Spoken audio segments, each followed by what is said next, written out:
Juste avant la pandémie, j'ai fait ce qu'on appelle une dépression majeure. Puis j'ai été voir un psy. Puis en discutant avec le psy, il m'a dit que c'est sûr que j'avais été abusé sexuellement par mon oncle. Et je dis, euh, je dis ça avec un certain recul scientifique dans le sens où pour moi, c'est pas si sûr que ça, là. Ça demeure très flou dans ma tête. Mais tu sais, du point de vue de la science psychologique, parce qu'un autre travailleur social puis un autre psychologue m'a dit la même affaire. Ça semble assez évident en fonction de ce dont je parle, ce que je témoigne. J'ai validé avec mes parents, puis il pourrait avoir eu un moment où c'est arrivé. Donc, bref, c'est la vie. Mais, bon, moi, je demeure, comment dire, hésitant parce que, tu sais, c'est complexe scientifiquement, justement, des traumas enfouis. On m'a recommandé peut-être d'aller faire tu sais, des formes de thérapie pour la régression puis le souvenir, mais anyway, ça me tente pas tant que ça. Mais ça me donne un certain passe-droit de critiquer un peu ce que on qualifie de façon sacro-sainte d'une simple orientation sexuelle et non pas d'une déviance, ce qu'est l'homosexualité. Euh, J'en doute un peu, mais la question de la déviance, c'est aussi une question statistique, c'est aussi une question par rapport à la normalité, tu sais. Donc, on peut parler de déviance sans nécessairement parler de pathologie. Par contre, il y a des éléments, tu sais, d'un point de vue plus scientifique, anthropologique, on peut se poser des questions sur comment l'homosexualité s'exprime dans l'humanité. Tu sais, il y a la théorie du pourcentage, tu sais, c'est-à-dire que, par exemple, chez les singes bonobos, on voit à peu près 10% de comportement homosexuel. On se tourne chez les humains, c'est peut-être 10% des gens qui sont homosexuels. Donc, c'est comme s'il y avait une individualisation du phénomène dans l'humanité, tandis que dans des règnes animaux, on peut peut-être remarquer que tout le monde est surtout hétérosexuel, mais qu'il y a un peu de comportements homosexuels qui sont liés principalement au fait qu'il n'y a pas de tabou par rapport à ça, et donc c'est banal, tu sais. Et donc, peut-être qu'on est un peu, comme disait Freud, tous un peu homosexuels. Puis c'est encore une fois un peu reconnaître, si par exemple on veut parler de déviance pathologique, ben, l'imperfection de chaque être humain, de chaque chose dans l'univers, puis c'est correct. Il n'y a pas de raison d'en faire une espèce de blâme moral. Par contre, ce que j'ai beaucoup remarqué dans ma vie qui m'irrite d'une façon plus personnelle, c'est l'espèce de projection narcissique du radar gay. Et ça, encore une fois, il y a une espèce de sacro-sanctité là-dessus, là, sanctification, peu importe comment on veut l'appeler, de, comment dire, comme si les gays avaient raison d'emblée.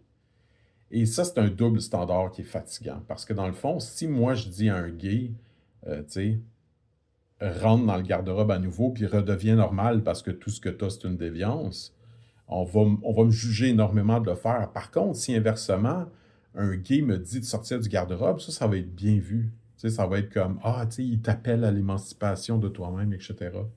Mais moi, ce que j'ai remarqué, parce que plus qu'une fois, on m'a accusé d'être dans le garde-robe. Moi, j'habite Montréal, il y a le village gay, j'ai des gays dans ma famille, des gays dans mes amis ou mes anciens amis. Et mettons que je parle avec un hétérosexuel d'une baisse que j'ai eue la veille. Mes yeux peuvent devenir brillants. Et je peux voir ses yeux devenir brillants dans l'autre aussi. Mais si j'ai la même discussion avec un gay, il va me dire que je suis excité par rapport à lui. Ça, c'est une forme de projection narcissique. C'est-à-dire que, tu sais, dans le fond, le narcissisme, c'est essentiellement l'idée que le monde tourne autour de soi, là. Donc, moi, lui, il va me regarder, puis si moi, je suis excité, ben, c'est à cause de lui. Ça peut pas être à cause de ma baisse d'hier. Et donc, je l'ai même vécu une fois avec un ami de mon oncle à Londres, où j'étais juste super heureux d'être à Londres. Puis le gars en face de moi était un de ses amis gays. Puis là, c'est devenu comme, ah, Sébastien sort du garde-robe, anana. Lui, il a un radar gay infaillible. Puis j'étais comme, what the fuck, j'étais juste content d'être à Londres. Comme l'excitation dans mes yeux n'est pas toujours de l'excitation sexuelle envers toi.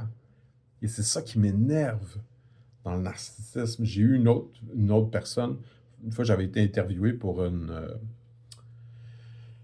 radio là, communautaire, puis l'intervieweur était gay, un gay du Brésil, tu sais, puis j'avais cette idée de peut-être développer un peu plus justement les analyses de l'homosexualité d'un point de vue anthropologique comme une maîtrise, tu sais. Et déjà juste ça, ça voulait dire que j'étais gay, tu sais. Mais après, quand je me suis mis à poser des questions à ce gars-là en lui disant que je voulais faire une recherche scientifique, puis j'essayais juste de tester un peu certaines de mes hypothèses avec lui. Fait que mettons qu'on parlait du blowjob, ben là, lui, à un moment donné, il est devenu comme offensé, puis il était comme, ça n'a pas de bon sens, faut que tu sortes du garde-robe. Puis j'étais comme, mais ce que tu vois en moi, là, quand je parle de mon amour, de me faire sucer, là, c'est pas par rapport à toi. C'est par rapport aux filles qui me l'ont fait. Je me suis jamais fait sucer par un gars, j'ai pas envie de sucer un gars, puis ça me tente pas qu'un gars me suce. Puis je me l'ai fait offrir en tabarnak, hein, à Montréal, là. C'est bien émancipé de ce côté-là. Mais encore une fois, c'est pas ça qui me tente. J'ai-tu fucking le droit? Mais c'est comment que eux arrivent avec une certitude qui est plus arrogante encore que la certitude de dire je suis sûr que les gays n'existent pas, tu devrais aller dans une thérapie de conversion parce que je suis un religieux qui pense que les gays c'est un péché, mettons. Ou du moins égal, c'est la même hostie d'affaires. Et donc cette espèce de double standard-là est quelque chose d'autant plus fatigant, comme je le disais d'emblée, que moi j'ai été agressé par un oncle. Puis évidemment, quand on parle de cet oncle-là, on va utiliser le mot pédophile, mais c'est un homosexuel. J'ai deux oncles homosexuels, donc pas le même avec qui j'ai été à Londres, avec qui je m'entends super bien, sauf justement les moments où ils pensent que je dois sortir du garde-robe qui sont complètement fatigants. Mais l'autre, ben, tu sais, OK, tu peux dire pédophile, mais c'est un gay. Tu sais, les hommes qui abusent des jeunes garçons, c'est des gays. Les hommes qui abusent des jeunes filles, c'est des hétéros. Tu sais, c'est comme s'il y avait une forme de deux poids, deux mesures, essentiellement, qui faisait en sorte qu'on ne pouvait pas critiquer rien de l'univers LGBTQ+. Et c'est particulièrement vrai à partir des T, évidemment. Et je pense que les LGB ont tout à fait le droit à leur orientation sexuelle. C'est pas ça mon point. Mon point, c'est que si un gay est capable de critiquer un hétéro a le droit de critiquer un gay. That's it, that's all. Si les trans ont le droit de critiquer les straights, les hétéronormatifs, ben les hétéronormatifs ont le droit de critiquer les homos non normatifs, ou peu importe comment tu veux. Là, infini qualification qu'on peut utiliser. C'est sans importance. L'idée, c'est que il n'y a pas juste un côté de la clôture qui a le droit de critiquer l'autre. Et donc, si le trans, par exemple, veut ramener l'univers à lui, puis comment que lui est important dans son droit sacro-saint d'exister, ben le straight aussi. Hein. Et c'est pas parce que t'es trans que t'es pas déviant, c'est pas parce que t'es homosexuel que t'es pas pédophile. Tu sais, c'est juste, comment dire, c'est comme si le tabou de l'homosexualité était devenu un tabou d'en parler. Et, et c'est pas un pas en avant dans la libération de la conscience, c'est vraiment une prison, puis une prison extrêmement hermétique, puis extrêmement sévère.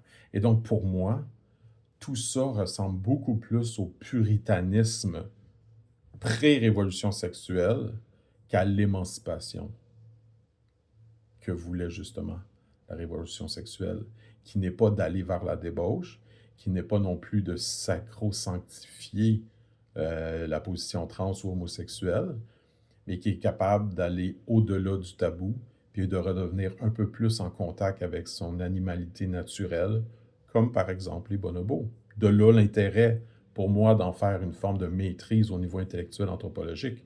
Mais j'ai vu que c'était un terrain complètement miné, fait que je ne l'ai pas fait.